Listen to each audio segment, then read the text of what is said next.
Hello friends, welcome to laddu சமையல். இன்னைக்கு நம்ம லட்டு சமையலில் வித்தியாசமான கடலைப்பருப்பு சாம்பார், கடலைப்பருப்பு குழம்பு எப்படி வைக்கிறதுன்னு பார்க்கலாம். அதுக்கு நான் முதல்ல ஒரு குக்கர் எடுத்து வச்சுருக்கேன். அதில் ஒரு 100 கிராம் அளவு கடலைப்பருப்பை அரை மணி நேரத்துக்கு முன்னாடி ஊற வச்சு கழுவி எடுத்து வச்சுருக்கேன். அதை இதில் சேர்த்துக்கலாம். அது கூட ஒரு டீஸ்பூன் மஞ்சள்தூள், ஒரு டீஸ்பூன் ஜீரகம், ஒரு டீஸ்பூன் மிளகாத்தூள், ஒரு 4-5 பல் பூண்டு, 2 தக்காளி, நல்ல பழுத்த தக்காளியாக இந்த மாதிரி கட் பண்ணி எடுத்து வச்சுக்கோங்க. அதோட ஒரு 300 ml அளவுக்கு தண்ணி சேர்த்துக்கலாம். தண்ணி சேர்த்து குக்கரை மூடி ஒரு 4 விசில் விட்டு எடுத்துக்கலாம். 4 விசில் வரட்டும்.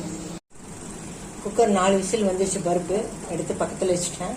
இப்போ நம்ம அந்த ஸ்டீம் அடங்குறதுக்குள்ளே ஒரு தாளிப்பு ரெடி பண்ணிக்கலாம். அதுக்கு ஒரு கடாய் வச்சு 2 டேபிள் ஸ்பூன் நல்லெண்ணெய் ஊற்றிருக்கேன். எண்ணெய் சூடாகட்டும். சூடான அதில் ஒரு டீஸ்பூன் கடுகு உளுத்தம்பருப்பு போட்டுக்கலாம். கொஞ்சமாக வெங்காயத்தூள் போட்டுக்கலாம். பொரியட்டும். கடுகு பொரிஞ்சிச்சு. அதோட ஒரு கப் சின்ன வெங்காயம் கட் பண்ணி வச்சுருக்கேன், ஒரு 150 கிராம் அளவு. இதை இதோடு சேர்த்து நல்லா வதக்கிக்கலாம். சின்ன வெங்காயம் இந்த குழம்புக்கு நல்லா டேஸ்ட் கொடுக்கும். நல்லா செண்டு வர வரைக்கும் வதக்கிக்கணும். இப்போ கடலைப்பருப்பு நல்லா வெந்துருச்சு.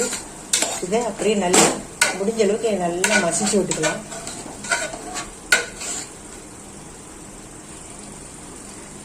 வேக வச்சு பருப்பு தக்காளியை இந்த அளவுக்கு ஸ்மாஷர் வச்சு நல்லா நசுக்கிக்கலாம்.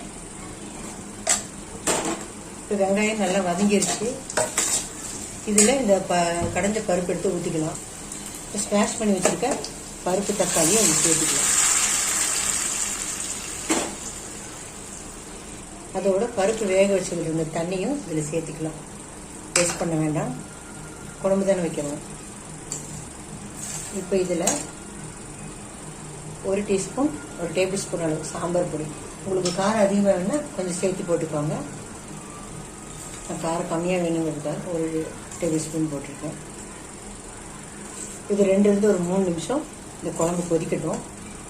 இந்த குழம்புக்கு தேவையான உப்பு போட்டுக்கலாம், மறந்துடாதீங்க. இப்போ நல்லா கலந்துட்டு ஒரு 3 நிமிஷம் இந்த குழம்பு கொதிக்கட்டும். ஒரு 3 நிமிஷம் குழம்பு கொதிச்சிருச்சு, பார்க்கலாம். நல்லா கொதிச்சு வந்துருச்சு. இப்போ இந்த ஸ்டேஜில் ஒரு 3 டேபிள் ஸ்பூன் அளவுக்கு துருவன தேங்காய் போட்டுக்கலாம். அதில்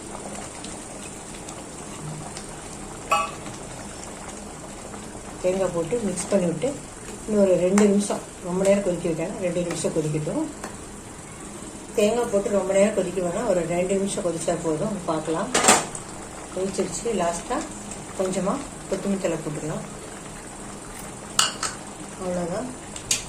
நம்முடைய வித்தியாசமான கடலைப்பருப்பு குழம்பு சாம்பார். வெங்காய சாம்பார் மாதிரி தான் அது இருக்கும், பட்டு கடலைப்பருப்போடு செஞ்சுருக்கோம். துவரம்பருப்பு இல்லாத சமயத்திலோ இல்லை துவரம்பருப்பு எப்பயும் செய்யணும்னு போர் அடித்தாலும் இந்த மாதிரி ஒரு சாம்பார் வச்சுக்கலாம்.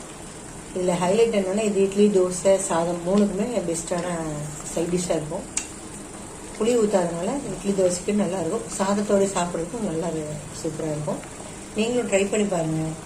இந்த ரெசிபி பிடிச்சிருந்துச்சுன்னா லைக் பண்ணுங்கள், கமெண்ட் பண்ணுங்கள், ஷேர் பண்ணுங்கள். என்னோடய சேனலை சப்ஸ்கிரைப் பண்ணுங்கள். மறக்காமல் பெல் ஐக்கானை கிளிக் பண்ணுங்கள். தேங்க்ஸ் ஃபார் வாட்சிங்.